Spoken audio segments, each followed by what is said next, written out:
Bismillahirrahmanirrahim. Assalamualaikum warahmatullahi wabarakatuh.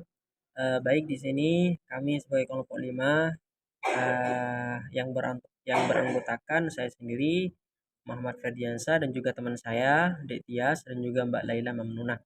Di sini kami akan membahas tuntas mengenai geostrategi yang ada di Indonesia, mulai dari pengertian, terus perkembangan, dan juga pengaruh ilmu pengetahuan teknologi terhadap geostrategi yang ada di Indonesia. Langsung saja mengenai pemateri tersebut yang akan dijelaskan oleh pemateri pertama, yaitu Dek Tias. Kami pasrahkan. Assalamualaikum warahmatullahi wabarakatuh. Saya Naila Imtiaz sebagai presentator pertama. Di sini saya kebagian materi tentang pengertian geostrategis Indonesia dan ketahanan nasional dan sejarah perkembangan geostrategi Indonesia dalam ketahanan nasional. Baik, langsung saja ke pengertiannya. Geostrategi Indonesia adalah studi tentang posisi geografis Indonesia dan dampaknya terhadap keamanan nasional dan hubungan internasional.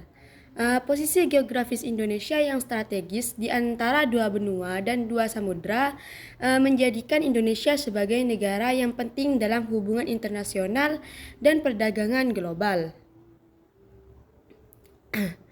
Oleh karena itu, geostrategi Indonesia menjadi penting dalam perencanaan kebijakan luar negeri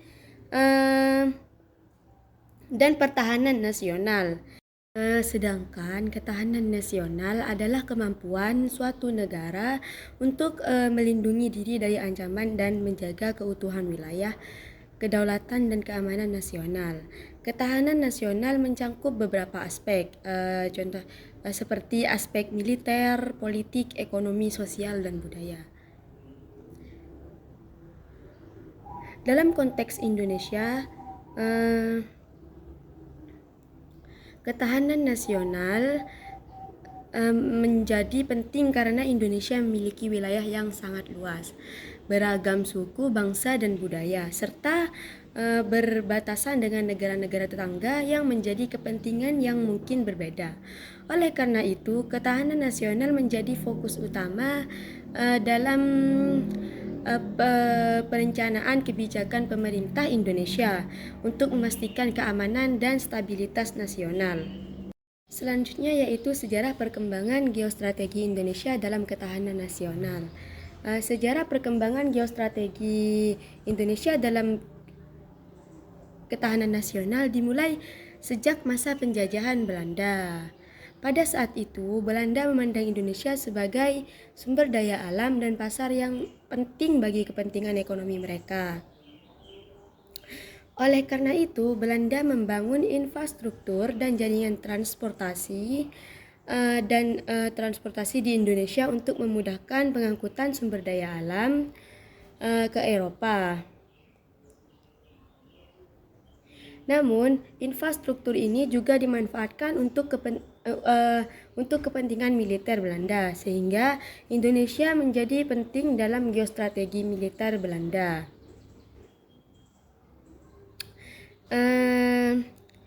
Setelah Indonesia merdeka, geostrategi Indonesia menjadi fokus utama dalam perencanaan pertahanan nasional. Pada masa awal kemerdekaan, Indonesia menghadapi berbagai tantangan seperti pemberontakan dan ancaman invasi dari negara tetangga.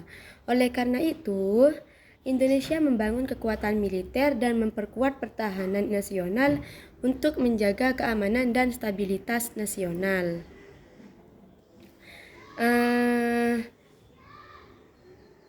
Sejak tahun 1960-an, Indonesia mulai memperkuat hubungan dengan negara-negara non-blok dan mengambil peran aktif dalam organisasi-organisasi internasional seperti Gerakan Non-Blok dan Perserikatan Bangsa-Bangsa.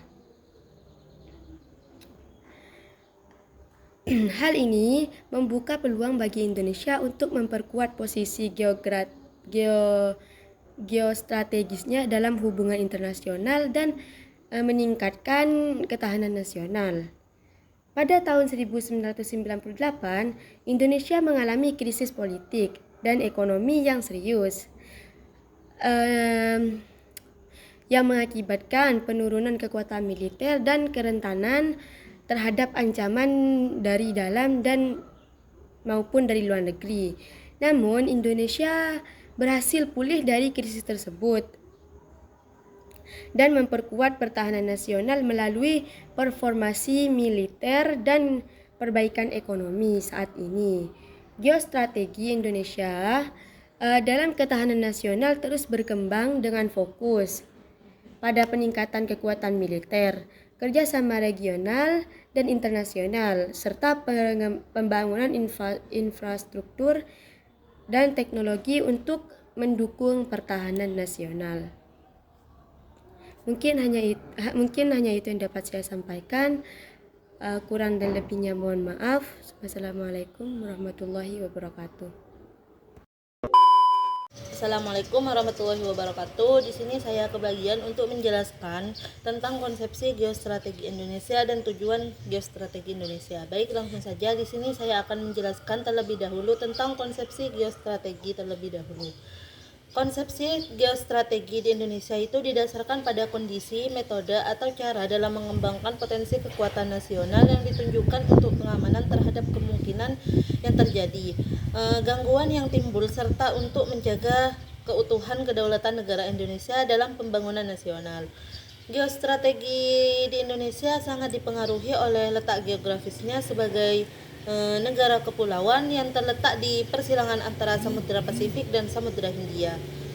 Faktor ini juga memberikan Indonesia posisi strategis dalam geopolitik regional. Lautan yang mengelilingi Indonesia juga memainkan peran penting dalam pengaturan jalur perdagangan global. Pentingnya sebagai jalur pelayaran utama antara Samudra Hindia dan Samudra Pasifik membuat Indonesia memiliki peranan dalam keamanan regional. Selain itu, keberadaan sumber daya alam laut atau SDAL di perairan Indonesia menjadikan negara ini pusat perhatian dalam isu-isu ekonomi, keamanan, dan lingkungan. Dalam konteks geostrategi, Indonesia harus mengelola hubungan dengan negara-negara tetangga dan pemain global untuk memastikan keamanan, stabilitas, dan perkembangan ekonomi yang berkelanjutan. Upaya diplomasi keamanan maritim dan kerjasama regional itu menjadi kunci dalam konsepsi geostrategi Indonesia. Jadi, konsepsi geostrategi Indonesia itu mencakup pemanfaatan letak geografis sebagai negara kepulauan, fokus pada keamanan maritim, pengelolaan hubungan dengan negara-negara tetangga, dan kerjasama regional untuk mencapai keamanan, stabilitas, dan pembangunan ekonomi yang berkelanjutan. Selanjutnya yaitu tujuan geostrategi Indonesia. Adapun tujuan geostrategi Indonesia itu memberikan arahan tentang bagaimana merancang strategi pembangunan guna untuk menyelenggarakan tugas pokok nasional dalam rangka memenuhi kepentingan nasional.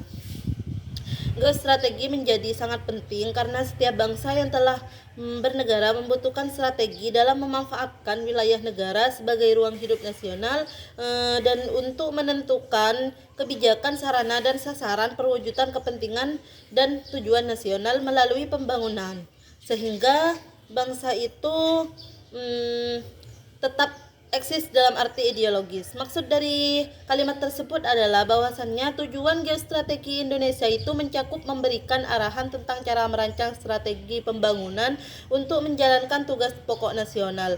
Dan geostrategi itu menjadi krusial karena setiap negara perlu memiliki strategi untuk mengoptimalkan wilayah sebagai ruang hidup nasional sehingga dapat menetap. Dengan demikian, geostrategi itu membantu negara untuk tetap eksis secara ideologis dan menjaga keberlanjutan bangsa dalam konteks dinamika geopolitik global. Mungkin hanya ini yang dapat saya sampaikan, kurang lebihnya mohon maaf. Wassalamualaikum warahmatullahi wabarakatuh. warahmatullahi wabarakatuh. Baik, pada kesempatan kali ini saya akan melanjutkan materi tentang pengaruh ilmu pengetahuan teknologi ataupun iptek dalam bidang geostrategi yang ada di Indonesia. Dalam pengimplementasian geostrategi yang ada di Indonesia, ilmu pengetahuan dan teknologi atau iptek, terutama teknologi informasi dan komunikasi (TIK), memiliki peranan yang sangat penting, bahkan sangat krusial bagi geostrategi yang ada di Indonesia. Mengapa saya mengatakan hal tersebut? Mengingat bahwa Indonesia adalah salah satu negara yang mempunyai kepulauan terbesar yang ada di dunia dengan lebih 17.000 pulau, maka tidak dapat disanggah lagi bahwa kebutuhan akan teknologi ataupun komunikasi itu perihal yang sangat dibutuhkan dan informasi sangatlah penting. TIK berperan dalam menyediakan sarana dan prasarana untuk melakukan komunikasi dan bertukar informasi seperti itu, dan mencakup seluruh pulau yang ada di Indonesia. Bayangkan saja, semisal ada suatu kejadian, suatu permasalahan di perbatasan, ada satu oknum negara yang menyerang ke Indonesia. Bagaimana tanggapan kita sebagai warga negara? Kita harus mengantisipasi dengan cara apa?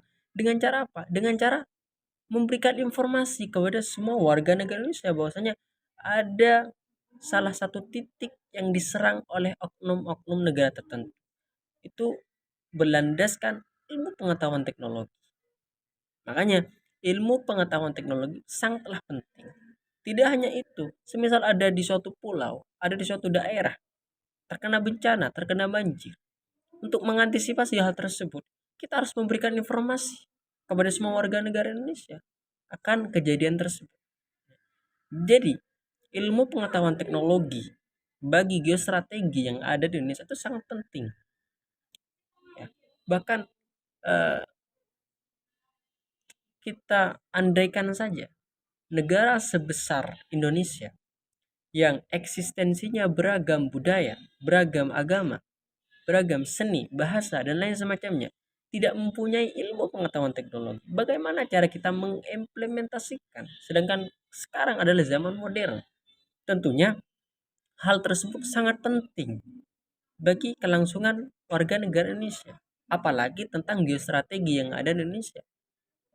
Sekarang TNI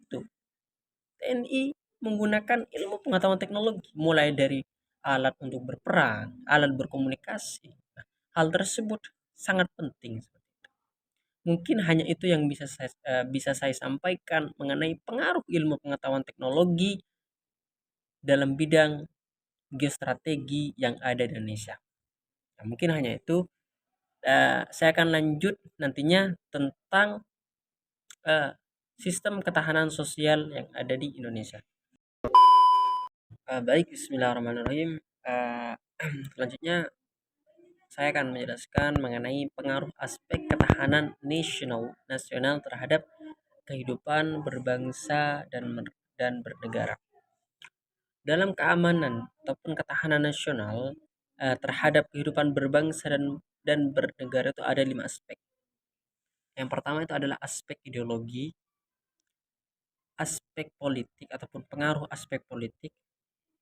Yang ketiga, pengaruh aspek ekonomi.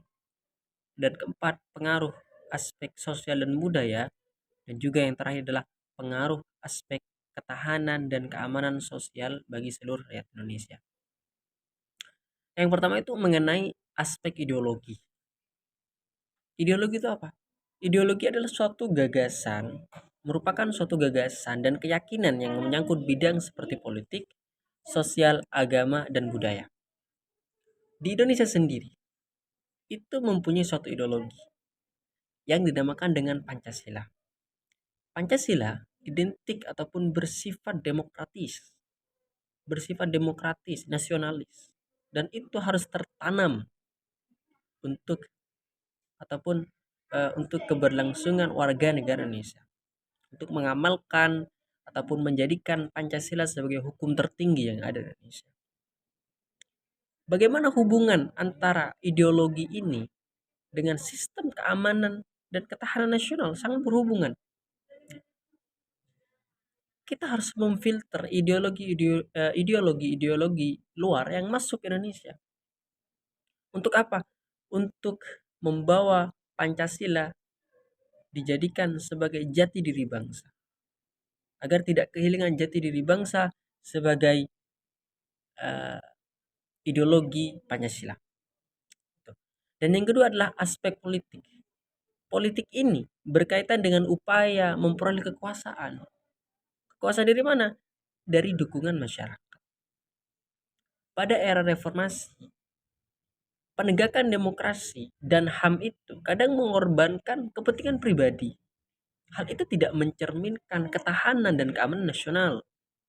Seseorang yang memang mengabdi dalam berpolitik itu lebih mementingkan kesejahteraan umat, lebih mementingkan nasional daripada kepentingan pribadi. Itu adalah salah satu unsur keamanan dan ketahanan nasional dalam keberlangsungan kehidupan berbangsa dan bernegara. Saya lanjutkan. Yang ketiga itu adalah suatu pengaruh aspek ekonomi. Telah kita ketahui bersama bahwasanya Indonesia adalah salah satu negara yang berkembang, dan telah diprediksi bahwasanya Indonesia adalah negara maju tahun 2040. Dan harus kita tekankan bahwasanya kita adalah pemuda. Pemuda ini adalah salah satu infrastruktur ataupun salah satu pejuang yang membuat negara Indonesia ke depannya seperti apa. Karena kenapa? Karena wujud ketahanan ekonomi tercermin dari stabilitas, kemandirian, dan kemakmuran ekonomi nasional. Suatu negara bisa dikatakan maju apabila sistem ekonominya itu tinggi. Itu termasuk salah satu ketahanan dan keamanan nasional bagi keberlangsungan bernegara dan berbangsa. Yang keempat adalah aspek sosial dan budaya. Dan kita telah ketahui bersama bahwasanya Indonesia adalah negara yang beragam, suku, ras, seni, dan lain semacamnya, agama, saling toleran di antara tersebut. Nah, dalam satu aspek, dalam ketahanan dan keamanan, kita harus menjaga budaya tersebut. Agar apa? Agar tidak tergerus oleh budaya-budaya luar. Itu termasuk keamanan dan ketahanan nasional. Dan yang terakhir adalah pedoman yang paling penting bagi masyarakat Indonesia adalah pengaruh aspek pertahanan dan keamanan. Hal ini merupakan menjadi pondasi atas keberlangsungan warga negara Indonesia. Dalam konteks ini, TNI dan Polri itu memegang kekuasaan untuk menjaga keutuhan NKRI. Nah, bagaimana status kita sebagai warga negara Indonesia? Itu status pendukung. Ya. Tentara sebagai garda terdepan, setelah itu polisi, dan setelah polisi itu adalah warga negara sebagai pendukung atas hal tersebut. Karena kenapa? Karena sistem keamanan dan pertahanan itu adalah pondasi pertama sebuah negara aman dari negara-negara luar. Mungkin hanya itu yang bisa saya sampaikan. Selebihnya mohon maaf. Wassalamualaikum warahmatullahi wabarakatuh. Baik, sekian dari kami. Apabila ada kesalahan dan kekurangan, dimohon maafkan. Wabillahi taufiq wal hidayah. Wassalamualaikum warahmatullahi wabarakatuh. Salam mahasiswa.